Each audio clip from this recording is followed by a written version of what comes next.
আমি কিভাবে জেনেছি সেটা আপনার না ভাবলেও চলবে। তার আগে আপনি বলুন, আমি যা বললাম সেখানে মিথ্যা আছে কিনা। তুমি যা বলছো সব কথাই সত্যি। আমি কোনোদিন আমার ছেলের দিকটা ভেবে দেখিনি, ওর খেয়াল রাখিনি, এমনকি আজও ওর জন্য আমি এখানে আসিনি। এই কথা শুনে অনিক ওর বাবার দিকে অবাক চোখে তাকালো। ওর বাবা ওর জন্য এখানে আসেনি। ওর চোখ ছলছল করে উঠল। ও আয়াতের সামনে গিয়ে বলল, ভুলটা আমারই হয়েছে, আমাকে ক্ষমা করে দিও। আসলে আমার মা বোন ছিল না তো, তাই কখনো আমাকে মা বোনের সম্মান নিয়ে কখনো কেউ বলেনি। আসলে মা বোন কেমন হয় আমি সেটা জানিই না। তুমি বললে না আমি একটা আয়ের কাছে বড় হয়েছি, উনি কখনো আমাকে আদর করেনি জানো, শুধু ঠিকমতো আমার খাবারটাই দিয়েছে, কখনো মা সম্পর্কে বলেনি।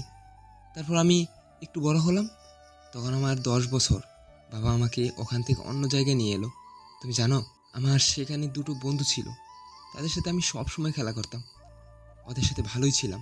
কিন্তু বাবা আমাকে ওদের থেকে আলাদা করে দিল। ওদের জন্য আমি খুব কেঁদেছিলাম, কিন্তু বাবা কখনো আমাকে বুঝেনি, এমনকি আমাকে বোঝার চেষ্টাও করেনি। তারপর থেকে আমি উশৃঙ্খল হতে শুরু করলাম। এখন যে বন্ধুগুলো দেখছো ওরা আমার কলেজের বন্ধু। ওদের সাথে থাকতে থাকতে আমিও ওদের মতো কেমন যেন হয়ে গেছি। কোনটা ঠিক কোনটা ভুল সেটা আমি জানি না, কারণ আমাকে সে ব্যাপারে কেউ কিছু বলেনি। খারাপ কাজ করলেও কেউ আটকায়নি, কারণ আমি মন্ত্রীর ছেলে। অনেক খারাপ কাজ করেও বাবার নাম নিয়ে ছাড়া পেয়ে গেছি, তাই তো আমি এখন এমন। কেউ যদি আমাকে ভালো খারাপ বোঝাতো তাহলে আমি হয়তো এমন হতাম না। অনিকের কথা শুনে অনিকের বাবার চোখ ছলছল করে উঠল। ওনার ছেলে কতটা কষ্ট ছিল উনি বুঝতেই পারেননি। এত বছর পরে ওনার নিজেকেই ব্যর্থ মনে হচ্ছে। অনিকের কথা শুনে সবার চোখে পানি এসে গেল। মন্ত্রী সাহেব অনিককে জড়িয়ে ধরে কেঁদে উঠল আর বলল, সরি বাবা, আমি একদম বুঝতে পারিনি তুমি এতটা কষ্টে ছিলে। আমি আগে বুঝতে পারলে তোমাকে এত কষ্ট পেতে হতো না। অনিক ওর বাবাকে শক্ত করে জড়িয়ে ধরে কান্না করে দিল, কারণ অনেক বছর হলো ওর বাবা ওকে আদর করেনি। অনিক ওর বাবাকে জড়িয়ে ধরে বলল, বাবা, আমি তোমাকে অনেক ভালোবাসি। হয়তো কোনোদিন তোমাকে বলা হয়নি, কারণ কোনোদিন সেই সুযোগটাই হয়ে ওঠেনি। তুমি যখন কাজে ব্যস্ত হয়ে থাকতে, আমি বাড়িতে একা থাকতাম, তখন তোমার আর মায়ের ছবির সামনে আমি অনেক কথা বলতাম। আমার সব কষ্ট, আমার অভিযোগ, আমার ভালোবাসা সব বলতাম তোমাদের ওই ছবিটায়। সব থেকে মায়ের কাছে বেশি অভিযোগ করতাম, কারণ মাই তো তোমাকে আর আমাকে একা রেখেই চলে গেছে। মা যদি থাকতো তাহলে আমরা সবাই ভালোভাবে সুন্দরভাবে জীবনযাপন করতাম। তুমি ঠিক বলেছো বাবা, তোমার মাকে আমি খুব ভালোবাসতাম। তোমার মায়ের চলে যাওয়াটা আমি মেনে নিতে পারিনি, তাই কাজের মাধ্যমে আমি তোমার মাকে ভুলে থাকতে চাইতাম, কিন্তু বুঝতে পারিনি তোমার মাকে ভুলে থাকতে গিয়ে আমি তোমাকে হারিয়ে ফেলবো। রুমে থাকা দুজোড়া চোখ এতক্ষণ বাবা ছেলের ভালোবাসা মুগ্ধ হয়ে দেখছিল। কিছুক্ষণ বাপ ছেলের মেলোড্রামা হলো, মিল হলো তাদের। তারা দুজনই আয়াতকে ধন্যবাদ জানালো আর আগে যা হয়েছে তার জন্য ক্ষমা চাইলো।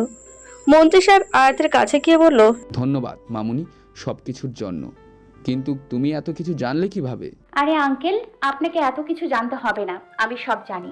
চলুন আপনাকে গাড়ি পর্যন্ত পৌঁছে দিয়ে আসি।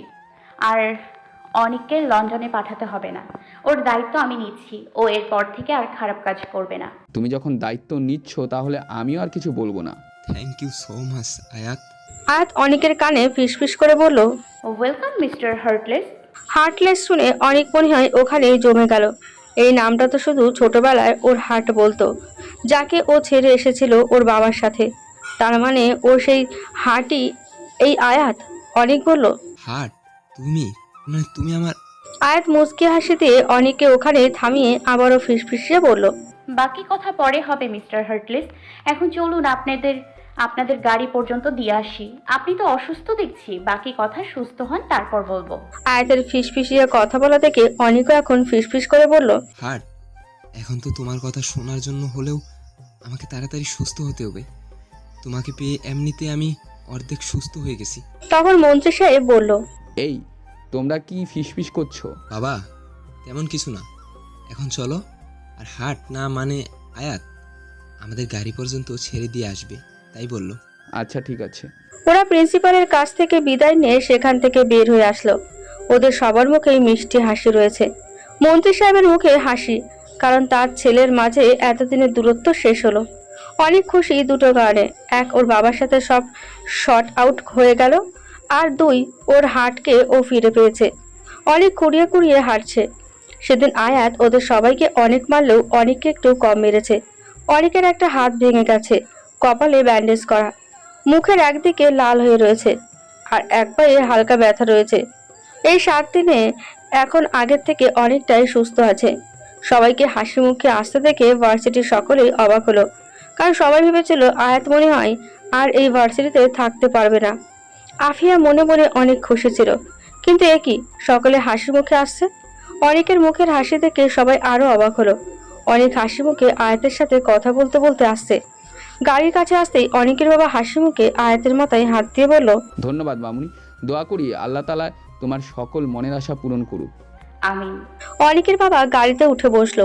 অনেকও ওর বাবার মতো ভালো হাতটা আয়াতের মাথায় দিয়ে বলল, তোমাকে কি বলে দোয়া করবো জানি না। আমার জীবনে আবার ফিরে আসার জন্য ধন্যবাদ। আর পৃথিবীর সব খুশি আল্লাহ পাক যেন তোমায় দান করে। আয়াত কি বলবে বুঝতে পারলো না। ও মুস্কি হাসি দিয়ে বলল, same to you mister heartless. তুমি এখন আগের মতোই আছো, তবে আমার কিছু প্রশ্ন ছিল। তুমি তো বাকি কথা পরে হবে, এখন তুমি অসুস্থ, বাড়ি গিয়ে রেস্ট নাও। ঠিক হলে ভার্সিটি এসো, আমি তোমাকে সব বলবো। আর যত খারাপ অভ্যাস আছে সব ত্যাগ করবে, নিজের খেয়াল রাখবে, সবার সাথে ভালো ব্যবহার করবে। জু হুকুম মেরে হাট।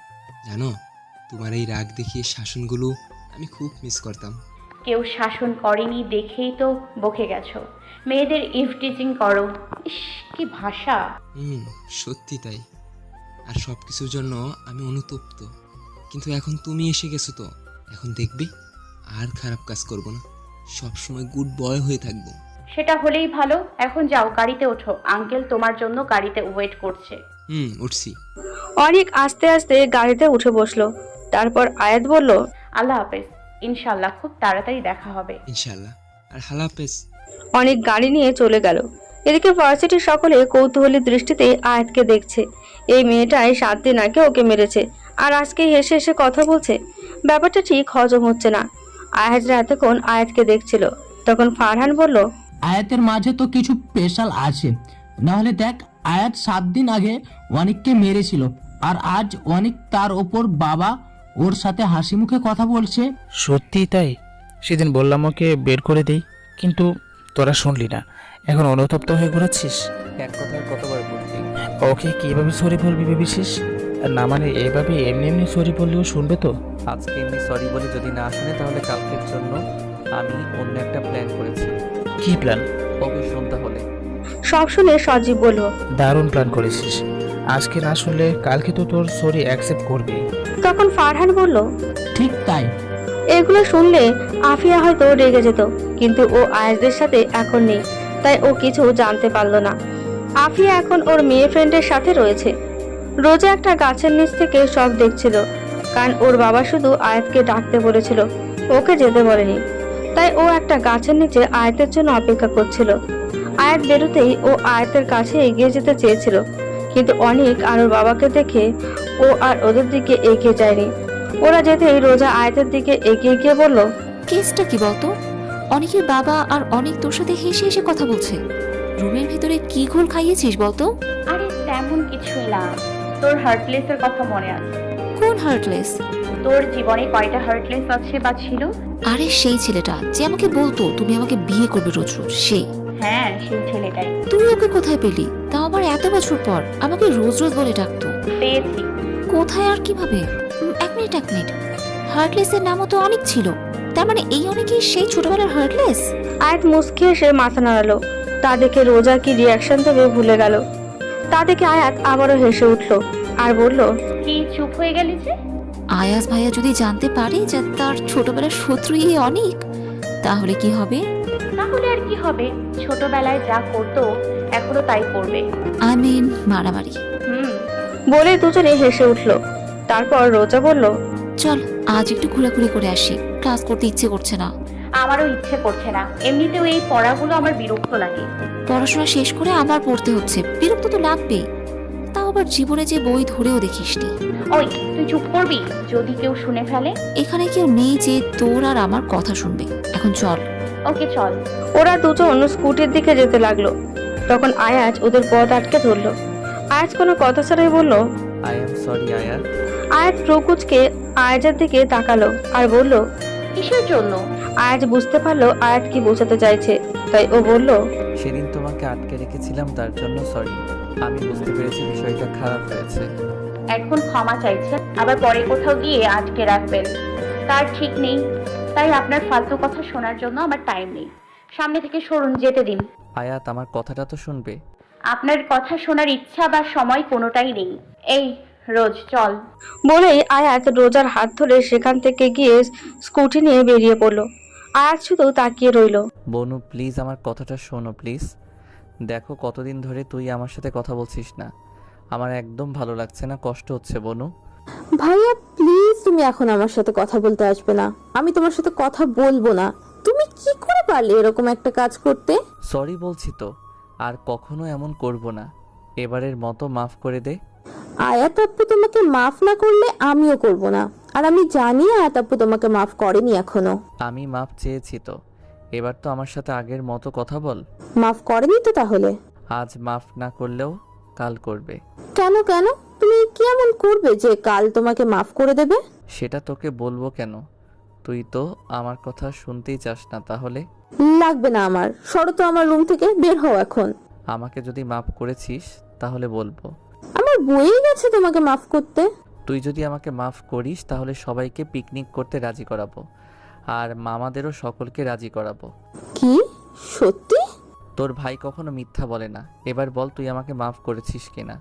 এরপর থেকে আর এমন করবে না। এই যে কানে হাত দিয়ে বলছি, আর এমন কিছু করব না। প্রমিস? পাক্কা প্রমিস। ওকে যাও, তোমাকে মাফ করলাম, এখন যা যা বলেছো সব পালন করতে হবে কিন্তু। শোন তাহলে কাল কি করব। আয়াজ ইসরাতকে সব খুলে বলল। সব শুনে ইসরাত বলল। Wow great idea. আর শোন, আগামী 7 দিন না 15 দিনের মধ্যে আমরা সবাই পিকনিকে যাব। তুমি বললে দেখবে ও সবাই রাজি হয়ে গেছে, অনেকদিন হলো আমরা একসাথে কোথাও যায় না। এবার আমাকে একটু জড়িয়ে ধর, এতদিন জানিস কতটা কষ্টে ছিলাম। আয়াজের কথা শুনে ইসরাত ওকে জড়িয়ে ধরলো আর বলল। আই লাভ ইউ ভাইয়া। আই লাভ ইউ টু কলিজা। আয়াজ প্রতিদিনের ন্যায় আজও ভার্সিটিতে যাচ্ছে। ও যেখানে স্কুটি পার্ক করে সেখানে স্কুটি পার্ক করতেই পাশে তাকিয়ে দেখতে পেল সরি লেখা একটা বোর্ড। ও সেটাকে ইগনোর করে চলে গেল। তারপর সামনে একটা মেয়ের সাথে দেখা হলো, সেও সরি লেখা বোর্ড নিয়ে দাঁড়িয়ে আছে। এইরকম 5টা মেয়ের সাথে ওর দেখা হলো। ও সবাইকে ইগনোর করে চলে গেল। মাঠের মাঝখানে যেতেই ও সজীবকে দেখতে পেল। ও 2 হাত দিয়ে একটা বোর্ড ধরে আছে, তাতে লেখা আই। সজীব সামনে থেকে সরে গেল। তারপর ফারহানকে দেখতে পেল একটা বোর্ড নিয়ে দাঁড়িয়ে থাকতে, সেটাই লেখা এম। ফারহানও সামনে থেকে সরে গেল। ওর সত্যিই আয়াত দেখতে পেল অনেক বড় একটা লাভ আঁকানো গোলাপের পাপড়ি দিয়ে, তার মাঝখানে গোলাপের পাপড়ি দিয়ে সরি লেখা, আর লাভের পেছনে আয়াজ কতগুলো সরি লেখা বেলুন নিয়ে দাঁড়িয়ে আছে। আয়াতকে দেখেই আয়াজ ওর কাছে এগিয়ে এলো আর বলল। আয়াত, আমি তোমার সাথে যা যা করেছি তার জন্য আমি অনুতপ্ত। তোমার সাথে আমার ওরকমটা করা উচিত হয়নি, তুমি আমাকে মাফ করে দাও। এটা কিন্তু আগের বারের মতো নাটক করছি না, আমি সত্যিই বলছি। তোমার প্রতি করা অন্যায়গুলো আমাকে কুরে কুরে খাচ্ছে। আসলে আমি খুব রেগে গিয়েছিলাম, তাই তোমার প্রতি ওই অন্যায়গুলো করেছি। আর তুমি তো জানো রেগে গেলে মানুষের মাথা ঠিক থাকে না, আমিও তার ব্যতিক্রম নই। প্লিজ আমাকে মাফ করো, এই তোমার প্রতি করা অন্যায়ের দায়ভার থেকে মুক্তি দাও। কথা দিচ্ছি আমার দ্বারা সামনে থেকে তুমি আর কোনো কষ্ট পাবে না। এবার আমাকে মাফ করো প্লিজ। আয়াত আজ সত্যি আয়াজের চোখে কোনো মিথ্যা দেখতে পাচ্ছে না সেদিনের মতো। ও যে সত্য অনুতপ্ত সেটা ওর মুখে স্পষ্ট বোঝা যাচ্ছে। ঠিক ছোটবেলায় আয়াজ ঠিক এভাবেই সব পিচিদের দিয়ে আহিয়ার রাগ ভাঙাতো, সেটাই আয়াজ আয়াতের ওপর অ্যাপ্লাই করলো। ও জান পাখি এতেই খুশি হয়ে ওকে মাফ করে দিত। আয়াত কিছু বলছে না দেখে আয়াজ আবারও বলল। আয়াত, তুমি কি আমায় মাফ করবে না? আমি আপনাকে মাফ করে দিলাম মিস্টার আয়াজ ইমদাদ খান। আশা করছি এরপর থেকে আপনার থেকে আমায় কোনো রকম সমস্যায় পড়তে হবে না। আর এসবের কোনো মানেই হয় না। এটার মাধ্যমে আপনি কাউকে ইমপ্রেস করতেন বা মানিয়ে নিতেন, হয়তো বা এটা সবার উপর অ্যাপ্লাই করবেন না, তাহলে এটার ভ্যালু কমে যাবে।